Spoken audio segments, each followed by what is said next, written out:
Travel along, Catholic pilgrims, for 1 year as we read through St. Faustina's diary. Join me, Amy Thomas, each day for a short reading out of the diary which brought us a deeper understanding of Christ's divine mercy. Welcome, Catholic pilgrims, to day 239 of our readings from St. Faustina's diary. So today we are going to be hearing from Satan again. The saints often have encounters with Satan because he attacks them so much because of their great holiness and how they are able to pull lukewarm and even cold souls out of his grasp. And he hates that. So we often see the saints having conversations with Satan or being attacked by Satan, and that's not unusual. So today I am going to have kind of an interesting reflection. It's what popped into my head, and that's what we're going to roll with. And somehow I'm going to wrap my favorite comedian, Regan, into today's readings, and we'll see how we do that on the other side.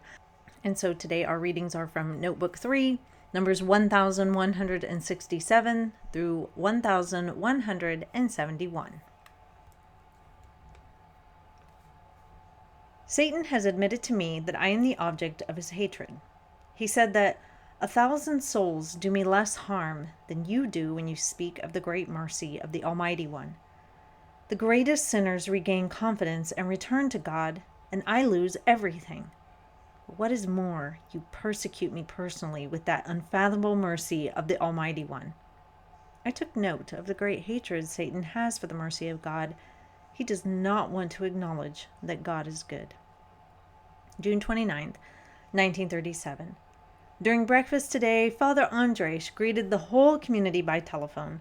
He is already back from Rome, and this very afternoon he came to see us. The professed sisters, the novices, and both groups of students assembled in the quadrangle, the girls' playground in front of the building, and waited for our dear Father.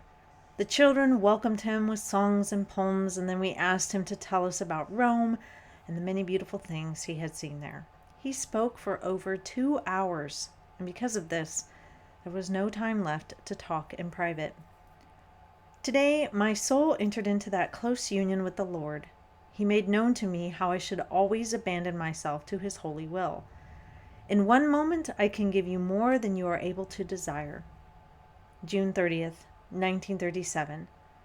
Today, the Lord said to me, I have wanted to exalt this congregation many times, but I am unable to do so because of its pride. Know, my daughter, that I do not grant my graces to proud souls, and I even take away from them the graces I have granted. Today, Sister Jolanta asked me to make an agreement with her. She will pray for me, and I am to pray for the girls in her class in Vilnius.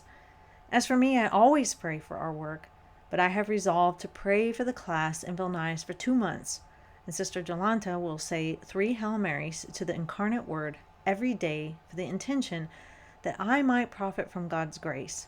Our friendship has deepened.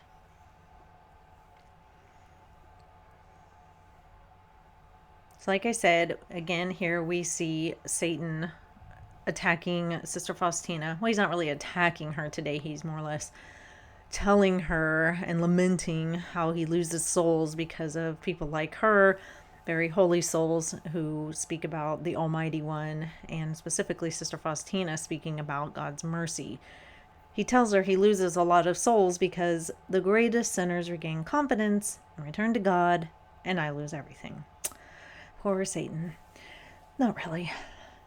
Anyway, what this made me think of is the Screw Tape Letters. If you have never read C.S. Lewis's Screw Tape Letters, I highly recommend that you get it. It's very short, it's not too complicated, but man, is it packed full of very reflective stuff. It really makes you think about the different ways that Satan could possibly wheedle his way into our lives, even when we think we're doing something really good and we think we're being super pious.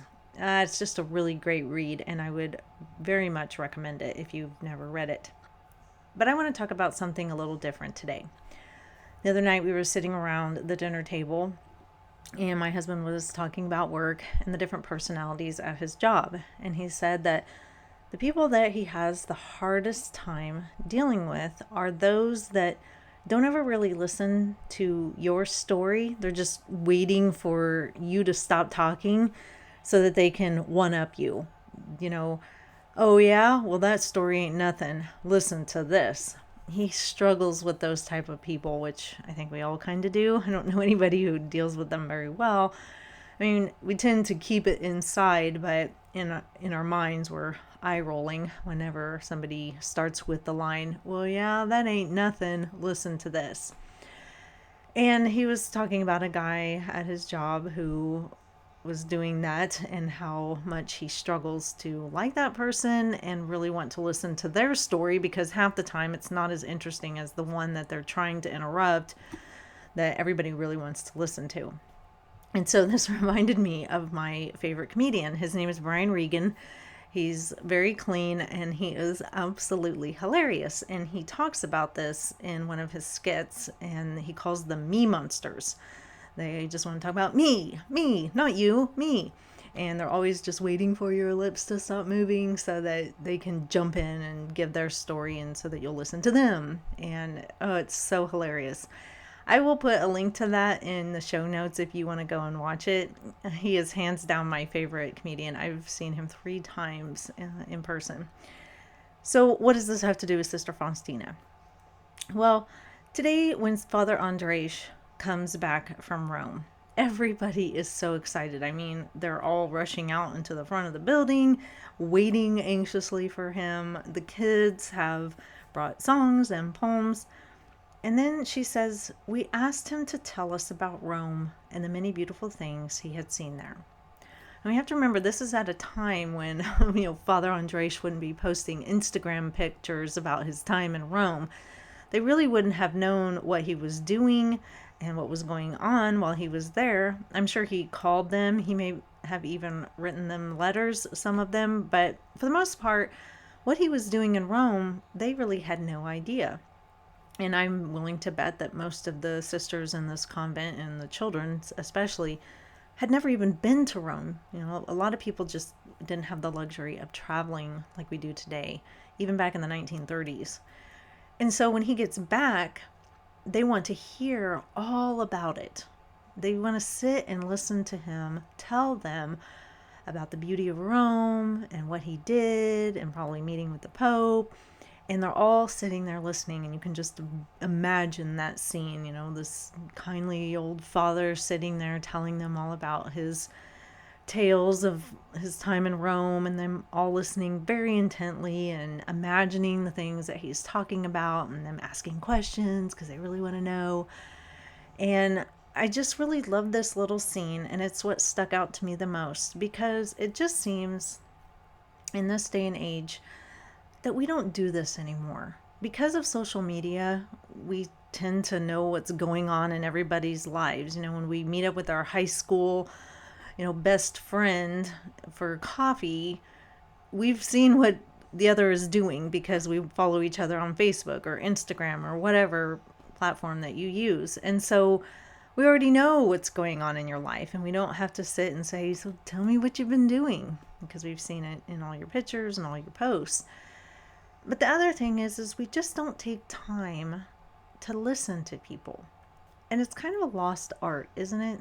When somebody comes back from traveling somewhere and we all gather in the living room and we want to hear all about it. I recently experienced this with my grandmother.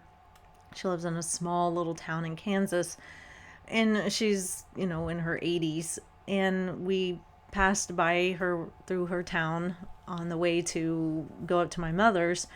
And we stopped in for a visit, and she's kind of on Facebook somewhat, but she doesn't get on too much.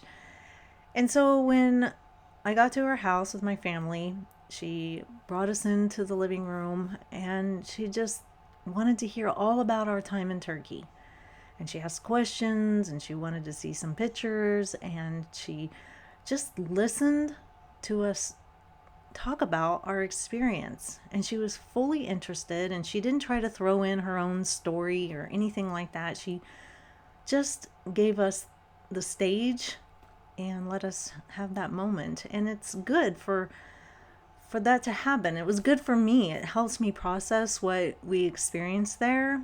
And I I'm so happy to share that experience with other people because it was so educational and so eye-opening, and I think it's something that people need to hear, and she gave us that opportunity. And it just doesn't seem to happen anymore because our lives are so busy, or we already think we know all about what you did, and so we don't really need to hear. But giving people that focused attention is so important. Having a friend over for coffee in your house and just listening to them and talking with them and hearing about their stories and hearing about their struggles, and just letting them have the stage, as I said, is so important. And I just love this visual today, and I think it's a beautiful thing when we share these kind of very human experiences, where we're sharing our experiences with each other and listening and receiving and giving, and it needs to happen more, I think. I'm sure you'll agree. So anyway, that's all for today, Catholic Pilgrims. I will see you back here for day 240, another 10 days down.